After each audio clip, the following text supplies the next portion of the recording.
Halo, assalamualaikum warahmatullahi wabarakatuh, adik-adik. Perkenalkan, nama saya Mira. Saya adalah seorang ibu rumah tangga. Saya punya anak 4 orang, masih kecil-kecil. Terus saya juga berbisnis. Bisnis saya saat ini adalah saya memiliki produksi tas di Bogor, dan saya punya dua brand, yaitu brand yang bergerak di bidang fashion, tas wanita, mereknya Zola Leather dan Hodi.id. Teman-teman bisa follow ya.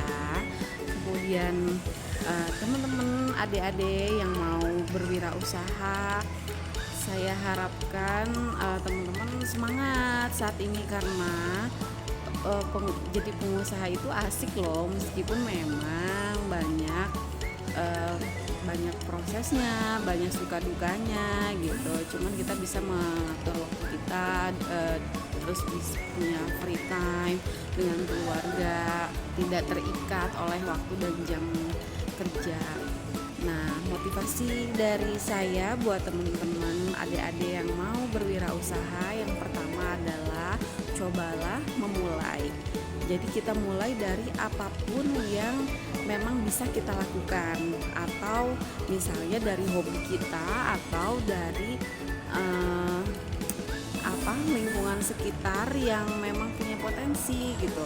Nah, kenapa saya memulai tas? Karena saya tahu di Bogor itu banyak pengrajin pengrajin tas, mereka itu UKM.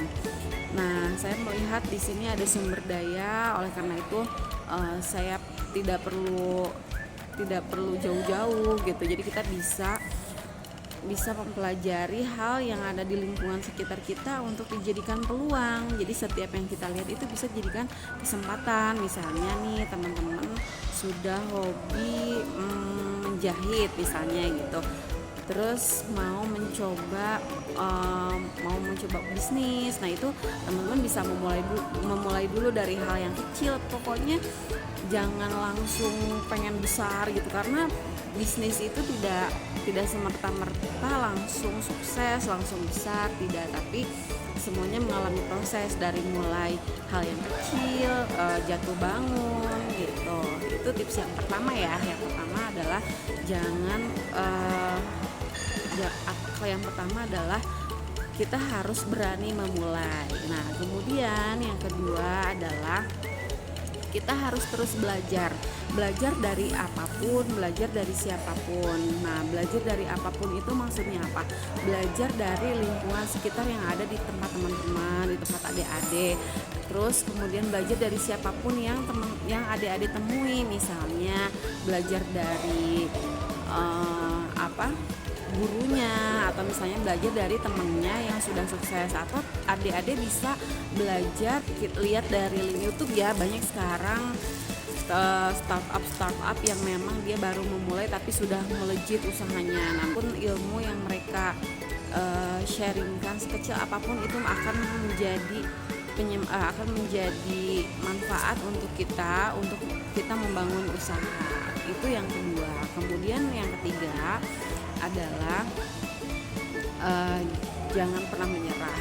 Itu sih, karena kenapa, kalau misalnya berwirausaha itu kan nggak lurus-lurus aja gitu ya, ada aja begitu masalah karyawan, masalah keuangan, masalah permodalan gitu. Cuman kita harus fokus ke solusi. Jadi kita jangan fokus ke masalah. Jadi meskipun memang di dalam wirausaha itu ada masalah, kita harus tetap fokus kepada solusi, dan itu kita harus hadapi gitu. Jadi semuanya kita planningkan, kan kegagalan itu sebagai pembelajaran kita untuk lebih baik ke depannya, seperti itu.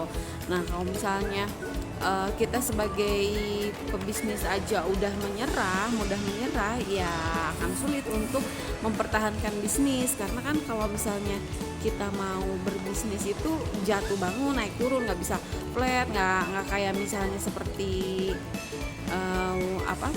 orang bekerja yang setiap bulan memperoleh penghasilan. Jadi itu ya tips yang ketiga. Kemudian tips yang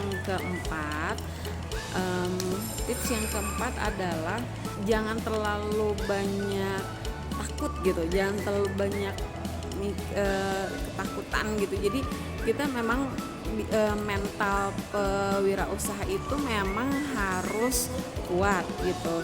Nah, itu mental itu akan terbentuk kalau kita sudah terjun dan kita sudah mengalaminya gitu. Jadi nanti pada saat misalnya ada permasalahan lagi, atau misalnya ada masalah yang ada kegagalan lagi, kita udah biasa gitu. Jadi kayaknya itu kita akan semakin ditempa, semakin kuat, seperti ibaratnya berlian, empaknya dari berkali-kali gitu kan. Terus kemudian dia untuk menjadi sesuatu yang indah itu kan perlu mengalami hal yang memang menyakitkan gitu. Jadi itu ya yang tips yang kelima. Itu aja sih mungkin ya buat teman-teman, adik-adik, tipsnya itu dulu. Karena memang kalau jadi wirausaha itu sebenarnya tidak sulit, asal mentalnya dulu itu harus kuat. Jadi mindset teman-teman itu sebagai wirausaha, kalau misalnya nanti saya takut gagal, nanti saya takut ini itu, nah itu kalau misalnya udah kayak gitu, menurut saya sih nggak bisa, itu berarti mentalnya belum siap gitu. Jadi memang harus siap dulu. Nah, setelah mentalnya itu sudah siap, baru nanti yang keenam kita tentukan goal kita gitu. Jadi kita mau kemana sih arah hidup kita ini, kita ingin menjadi seperti apa, itu yang akan menjadi mimpinya teman-teman, mimpinya adik-adik nanti. Misalnya saya pengen deh punya usaha, punya karyawan banyak, kemudian bisa memberdayakan banyak orang. Nah, itu kan udah menjadi mimpinya teman-teman ya. Jadi kalau misalnya kita punya mimpi, kita masukkan terus ke dalam pikiran kita, mindset kita. Nah, dari pikiran itu nanti akan tercermin ke tindakan kita gitu. Jadi kalau misalnya kita memang udah punya mimpi, secara tidak sadar semua hal yang kita lakukan ini akan mengarah ke mimpi kita gitu. Jadi setelah teman-teman punya goal, punya mimpi, jadi setiap orang itu memang harus punya tujuan hidup sih. Jadi teman-teman mau jadi apa nih ke depannya, mau jadi pengusaha kah, atau misalnya mau jadi karyawan kah gitu. Itu balik lagi ke mimpinya teman-teman gitu. Setelah punya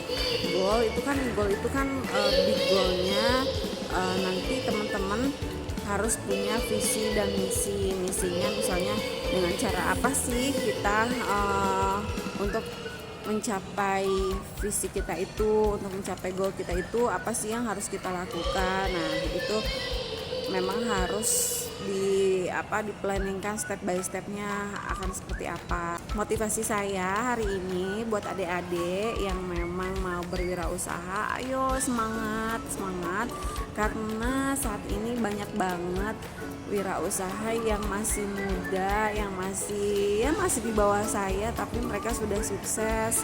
Nah, kenapa? Karena mereka punya kemauan, mereka punya motivasi yang tinggi, mereka punya goal yang jelas gitu. Nah, nanti kalau misalnya ada pertanyaan kita bisa bahas. Kalau siap menerima pertanyaan apapun dari adik-adik dan saya akan coba membantu. Dan terima kasih adik-adik. Assalamualaikum warahmatullahi wabarakatuh.